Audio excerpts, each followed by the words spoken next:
Welcome back to College Football Addiction. Brian from Clemson Football Live on with us. Clemson plays North Carolina this weekend. This was a game in the offseason that I was excited for, and now it feels a bit underwhelming. North Carolina is an absolute disaster in year one under Belichick, and unfortunately for Clemson, things don't seem to be going super well. With that heck of an intro, how you doing, Brian? Well, you know what? I think I need to go take some antidepressants right now after that one. I would be doing better if my team hadn't lost 75% of their games so far.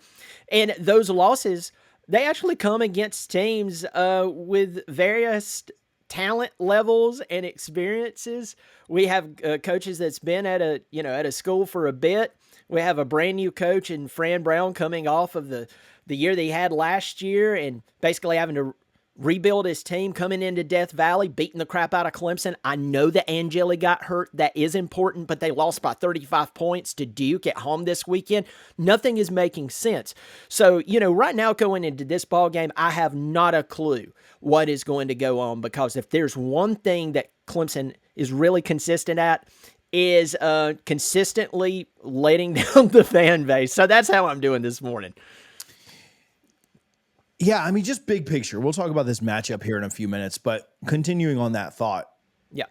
If there's a lot of issues with Clemson right now, what do you think the biggest issue is? Like, if you had to pinpoint one thing specifically, and I know that's maybe tough when you got like a million things to say, but what do you think the biggest problem is right now?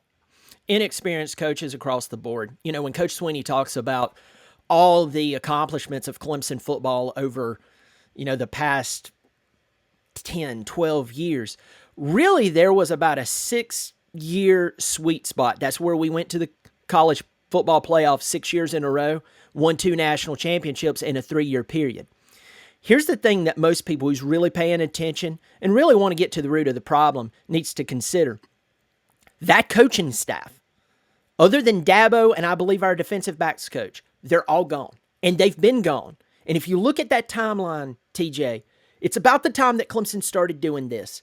And Clemson fans really don't like to think about it that way. A lot of outside voices and even some people in the Clemson community, they always go back to the transfer portal and NIL. Of course it affects everyone. But if you look at when we lost those coaches and then how we began to play afterwards, it really makes things really clear. Clemson does not have the coaching staff. Tom Allen, we just hired Tom Allen out of Penn State. He didn't get to bring one coach that I know of on that staff. I want you to think about that. Basically, he comes in and he has to work with who he has. So, to me, it is position coaches, definitely, potentially our offensive coordinator, but there's still even ideas out there that Dabo has been influencing Garrett Riley on the way that he should call his offense. So right now, let's just say it's coaching and it runs extremely deep. So that's what I see. Also, coaches, not only are they the ones who schemes and makes the adjustments in games and develops players, they're also the one who sets the tone in the locker room, on the field, per position. When I've been at the games and talked to people who's went to the games, these guys look depressed. They look flat. I even had one super Clemson fan tell me the other day, said, just the way they're jogging down the hill now. I mean, one of the most exciting entries in college football. They don't even look right now. Something is going on. But coaches, the way that they approach everything and appeal to the players and what excites them, that could change a lot. And I truly believe that is the heart of the issue. You mentioned this a little bit, but I did want to ask about mindset. Clemson's not in a spot where it feels like they have a ton to play for. Now, the ACC seems pretty wide open. Florida State takes a loss. UVA has to go on the road to Louisville. Georgia Tech nearly drops to Wake Forest, if not for ACC officials once again showing their butts. Miami does feel like the one team that you could maybe pencil into Charlotte, but we've seen Mario collapse late in seasons, and they've got to go to Tallahassee. The ACC seems pretty wide open. Clemson will certainly need some help based on who they've lost to, but it's not outside of the realm of possibilities. But it feels like at this point, at 1-3, with a challenging enough schedule left, SMU on it, the game against Florida State on it, the game against South Carolina on it. It feels like, what does Clemson have to play for? And I wonder about the motivation for this team. I wonder, now I will say this, the next few games they play are against pretty inferior competition. And I know that we could say Syracuse was too. I think Clemson will get some wins and get kind of rolling back in the right direction, especially we'll talk about the North Carolina game here in a minute. But I do wonder about that. I wonder about if he's able to keep the team together. I don't think it's a perfect one-for-one comparison because you did return a lot of talent from last year. But I'll get right back to the video. But first, I do want to give some love to our friends over at Sleeper. You should be making money with us on the Sleeper app this college football season. There's a ton of things you can do on there, from eliminator leagues to pick'ems in the NFL to just checking the scores of the game. It's the best interface that I've seen for just keeping updated with what's going on in the world of sports and certainly in the world of college football.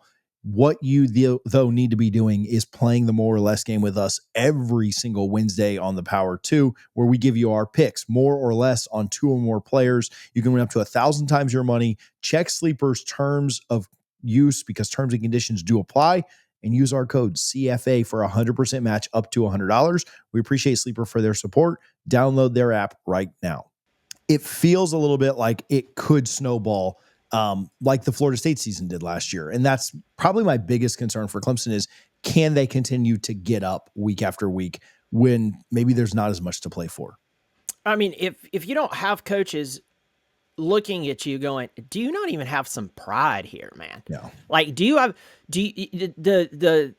common critique from former Clemson players is like, hey, there's no dogs out there. Like, there's certain people that you don't have to motivate in this life. Like, they wake up in the morning and they're ready to go. And then there's the other ones who has to be talked to and has to be encouraged. And we all can get to that point in life. I've been there, but where I needed encouragement. But I'm also a person who's kind of a go-getter. You know, I can't sit still, want to work, want to get things done. I like to look at accomplishments. The question is, if you have an entire football team who right now needs a Dr. Phil moment, you know, you've got a problem. And that goes back to, again, coaches. I also am questioning whether we are appealing to what really drives them. I'm perfectly okay if a person looks at me, TJ, and says, hey, you know what drives me is money. That can be done in a healthy way. You don't have to steal from people. You don't have to victimize people. But if anyone is listening to this podcast right now on your AirPods while you're working and you say work doesn't matter to you, well, why'd you show up at work? You know what I'm saying? So it's okay I think for Clemson to even pivot and say, look, your NIL valuation is going to the toilet, man. Right? So I'm going to appeal to you any possible way I can right now to get you up and going, to try to salvage what we can in this season. I just don't know if they know how to appeal to that. I don't know if they realize that could be it. Now, as far as the coaches goes, aside from that, I'm not seeing a lot of development. I'm not seeing a lot of, like, you know, appeal to, as I said just a moment ago, personal pride. It all comes back to coaching for me, man. I go back to this because Swinney, God bless Swinney, he does not want to accept that coaching staff that gave him the success, and he put together that coaching staff, it no longer exists, and when you trace it back, you can see where it started to go backwards. And he's even made a comment recently, if my memory serves me correct, don't perfectly quote me on this, that, you know, hey, the coaching staff's not that bad. It's like, dude, you're 1-3. You know, so right now, I don't know if you can salvage the mentality of Clemson football. Now, I will pivot here and say this. We do have some players who are really excited, like Tristan Smith, the guy we got out of the FCS. He's 6'5". We're running plays to him that you would run to a 5'10" slot receiver. That doesn't make sense. Send that guy out there, tell him go up and get the football, make the defender look like, you know, a child. Go out there and do that. Jeremiah Alexander, another transfer we got out of the portal. Got him out of Alabama. The guy, every time they will play him, he is fired up. He's making plays. They're keeping him on the sideline. The only transfer that we're truly using is Will Helt, the guy we got out of Purdue. He's leading in sacks right now. The guy is a really good football player. At this point, if I were the coaches, TJ, I would be looking at who are the few that are excited to play for Clemson and who's excited to wear the helmet and wear the orange. I mean, good grief, I have so much orange on right now, I look like I'm about to go hunting. Don't shoot me, I'm not a deer. But I'm just saying, I love Clemson. You have to now appeal to those players who are excited too and put them on the field and say, you know what, I don't care what your NIL deal is. You're going to sit because you seem like you're somewhere else and we need to win ball games because this season's going down the toilet. So I just think we have too many pieces missing, especially mentally. If there was ever a situation where you could potentially get right, it would be this weekend coming up because North Carolina, as disappointing as Clemson has been, North Carolina is atrocious in year one under Belichick. And I don't really know what my expectations were for year one under this new regime. It doesn't really surprise me that things haven't gone super well for North Carolina. But I know we could have said this about Syracuse too, but man, Fran Brown is a good coach, and Angeli, who was there for most of the game, has shown some things too.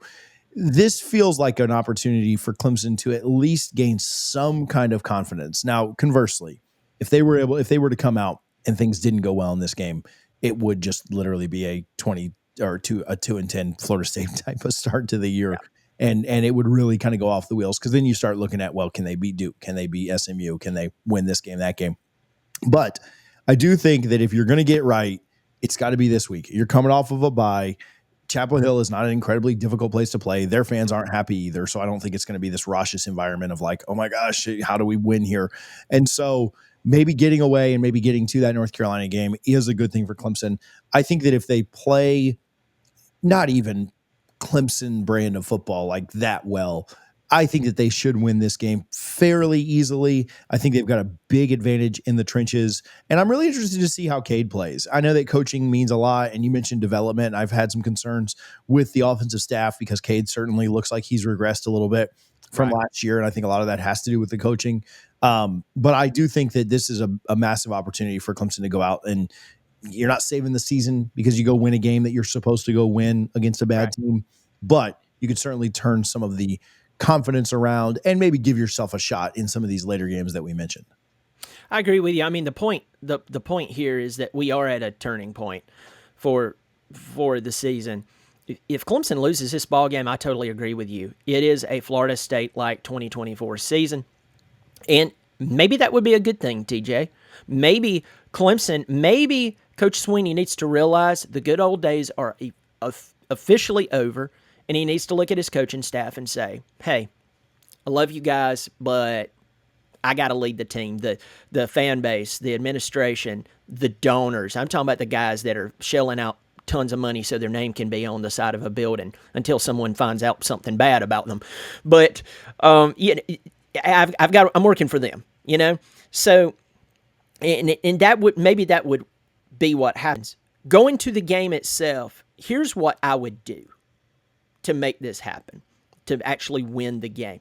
First, we need to take the decisions, really, really tough decisions, I'm butchering that, from Cade. I love Cade. I've taken up for Cade. He is not making the decisions like he should at this point in his career. So what should we do? Make it simple for him, right? Make it simple for him. Next up, tell Adam Randall, the wide receiver, converted to running back. The guy, by the way, is averaging, 7 or 8 yards per carry.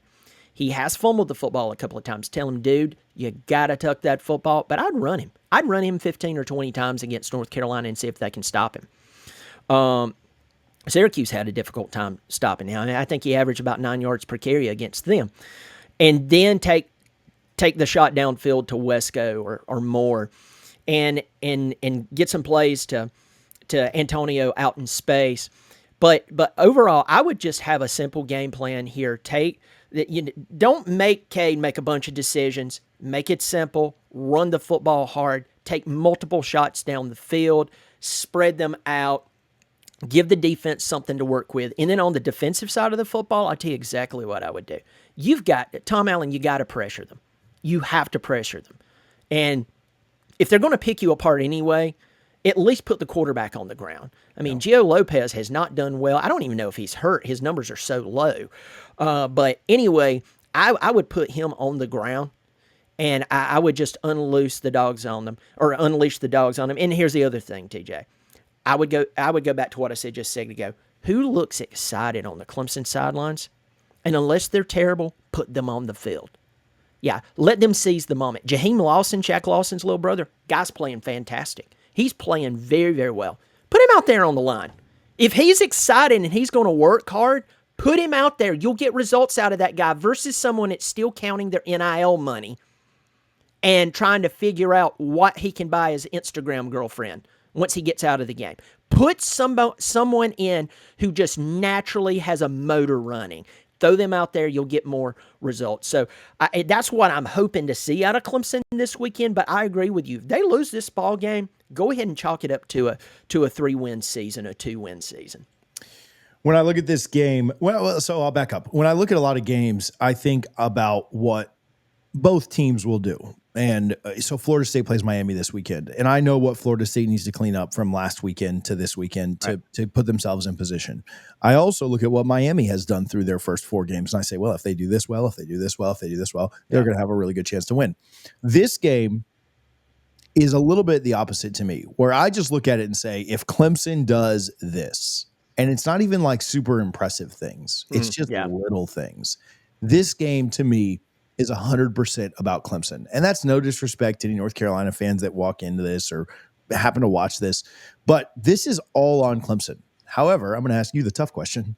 Is there anything that UNC does, like remove Clemson from it? Is there anything that UNC does that does give you a little bit of pause or any kind of matchup in this game that makes you think, well, it's not more about UNC, but anything that their side of the team does or their side of the matchup does that kind of makes you think like, oh, I hope we don't see this? No, because I've watched them, and I even said this in the preseason, that I knew more about UNC and what was going on off the field than on the field, and that I knew that was going to be a problem. That's not, like, good football logic says that's a major issue. And so we found out that Belichick's not playing 4D chess here.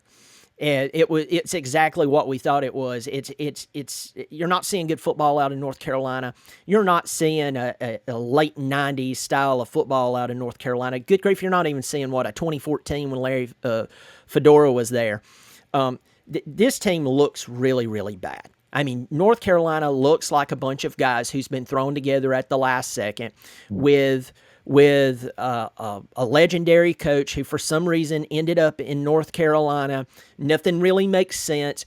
You are getting the end result there. So again, I'm with you. I'm not talking trash to North Carolina fans. I very well doubt any of them are happy right now. So for me, I look at this game and I think that North Carolina is so bad that all Clemson really needs to do, line up, don't be stupid, run good, solid plays, you win this ball game. The flip side to that is this North Carolina team. I can't think of really one good thing to say about North Carolina right now other than things from the past or, nice jersey. So if Clemson loses that game, yeah, I mean, really, if Clemson loses this ball game, man, literally, this is prime for the picking for Clemson to at least just get a win. If they don't, I mean, man, it's going to be rough. Hopefully, yeah. I do like their uniforms. I do hope that we go orange on the powder blue. I know I know a lot of teams at times the team will wear white or whatever. I would like to see the color on this. I think that would look good. So that is something that I am concerned about this weekend. Very trivial, obviously.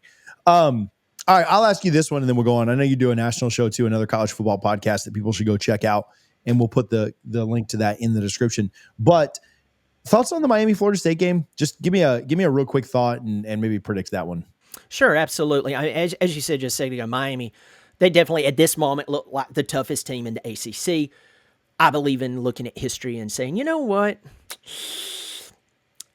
Don't spit in the face of history until you're proven wrong. So Cristobal has a lot to prove throughout this season. But right now, they do look really good. Carson Beck, a lot of people like to take shots at him over, last year and in the offseason. Y'all, offseason ain't playing on the football field right now. This guy is looking very well. I think you guys losing to Virginia on Friday night, though it hurt, and by the way, I've never seen a field stormed that fast, but they were ready. but hope Squirrel White's okay. But that could actually work in y'all's favor. If you were looking forward to the Miami game, Tony Elliott woke you up and said, yeah, bud, we can beat you and we can score a lot on you. So I think that actually works in Florida State favor coming into this Miami game. For me, the thing is, can Florida State actually stop Miami? Florida State can score. We all know that. I mean, Florida State scores that amount of points in every ball game this year, and y'all can just get some decent stops. I'm not even talking about having a great defense. Just get some decent stops. You win 10 or 11 ball games, easy. And you go to the college football playoff, probably go to the ACC championship and contend for it.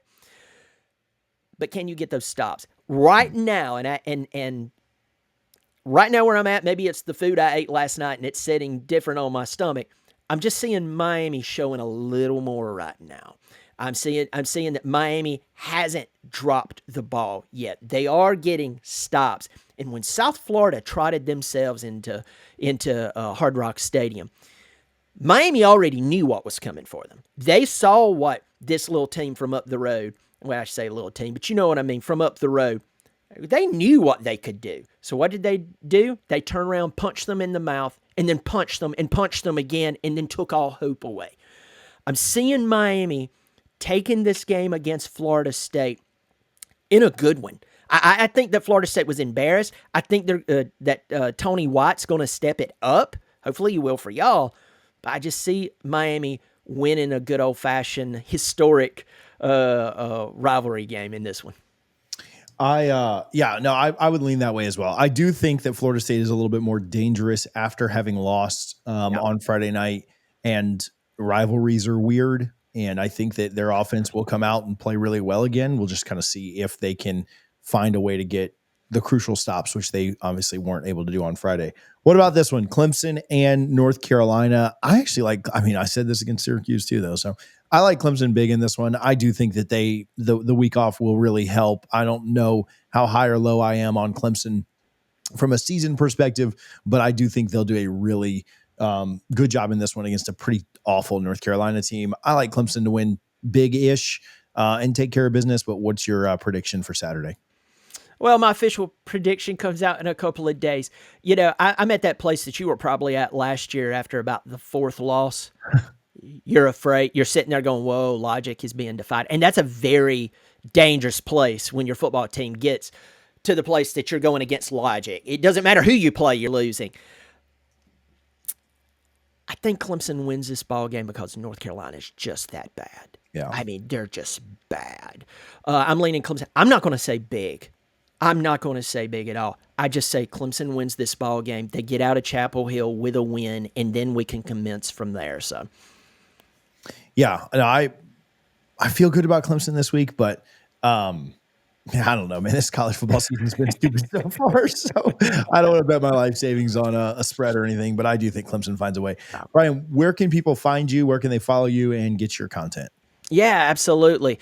On YouTube, Clemson Football Live. You can check out my Clemson content there. And then you mentioned my new channel, another college football podcast, because there's so many out there. Why not another one? It's where I talk about college football as a whole. Talked about Florida State and Virginia this past weekend. I predicted the close game with Mississippi State and Tennessee. I said that Tennessee would ink it out. They did ink it out. I was wrong about Georgia, but I was right about Oregon. If you like that sort of thing, I hope you'll find me over there. Awesome. Appreciate you, buddy. Good luck this weekend. Thanks, man.